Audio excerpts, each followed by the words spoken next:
Hello children, good morning to all. Yesterday we have completed our chapter 10. Very soon I will give you the question answer 2. Today we will discuss the life in the temperate grassland. Okay, this is our new chapter and today we will discuss about this chapter.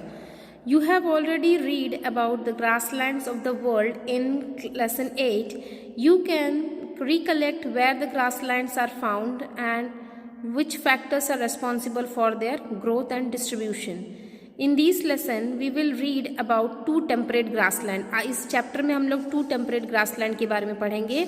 पहला है prairies, दूसरा है velds. The prairies of North America and veld of South Africa. तो first हम लोग discuss करेंगे prairies के बारे में. The prairies are found both in USA and Canada. दोनों तरफ हम फाउंड होते हैं, यूएसए में भी कनाडा में. The French word prairie means meadows और ग्रासलैंड्स. क्या मतलब होता है? Grassland. These gently sloping hilly lands stretch from west of Mississippi rivers to the foothill of the Rocky Mountains. कहाँ से कहाँ तक होता है? The gently sloping hilly lands stretch from west of Mississippi river to the footland of the Rocky Mountains.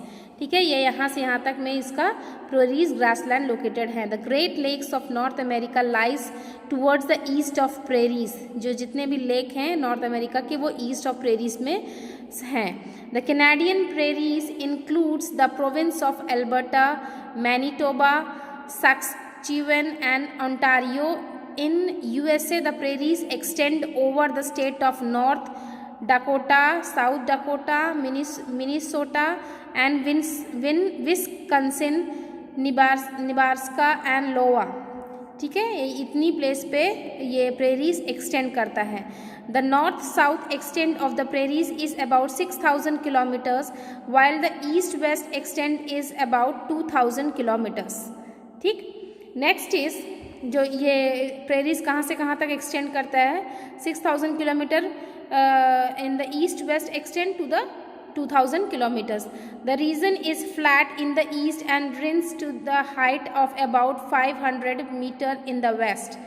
ठीक है, height कितनी है? 500 metre in the west. And the northern prairies of the prairie slopes towards the Arctic Ocean while the southern part slopes towards the Gulf of Mexico. The prairies are mainly drained by the Saskatchewan River in Canada and by the Mississippi River and its tributaries in USA. Now we will discuss about the climatic condition of prairies. Due to its location in the interior of the continent, the region experiences a continental type of climate. The summer is fairly warm and winter is cold. Summer क्या है? Warm है और winter क्या है? Cold. The northern part is open to the cold polar wind and thus the winter temperature falls below freezing point. ठीक है, the velocity of wind is high due to the absence of trees and the Chinook blows down the eastern slopes of Rockies. These warm and dry winds can suddenly increase the temperature. जो वहाँ की winds हैं वो dry हैं और तभी temperature को भी increase करती हैं. And thus keeps the grassland clear of snow during the winter season. तभी winter season के समय में clear रहता है. And the average annual rainfall is about 50 centimeter. Rainfall कैसे हैं? 50 centimeter and it falls mostly during in summer season. और हमें अक्सर summer seasons में होते हैं. The amount of rainfall decreases from south to north from the west to east. Amount कैसे rainfall का decrease होता है? South to north and from east to west ऐसे डिक्रीज होता है, साउथ से नॉर्थ और ईस्ट से west. During the winter months a major parts of prairies are under the thick blanket of snow. Winter के समय में प्रेरीज लैंड जो है एक स्नो की चादर से ढके भी रहता है. Now flora and fauna. Grasses are the most dominant vegetations. They are dependent on the rainfall during the growing season as the shallow roots cannot reach ground water. जो उसके roots हैं वो ground water को reach नहीं कर पाते. The entire region is treeless plain. तो सारे जो वहाँ पे region है वो बिना पेड़ के ही हैं. But in the river valley or where water is available, trees such as poplars and willows grow. पॉपुलर्स and willows grow, मतलब जहाँ पर पानी की सुविधा है वहाँ ट्रीज बहुत अच्छे से ग्रो कर रहे हैं।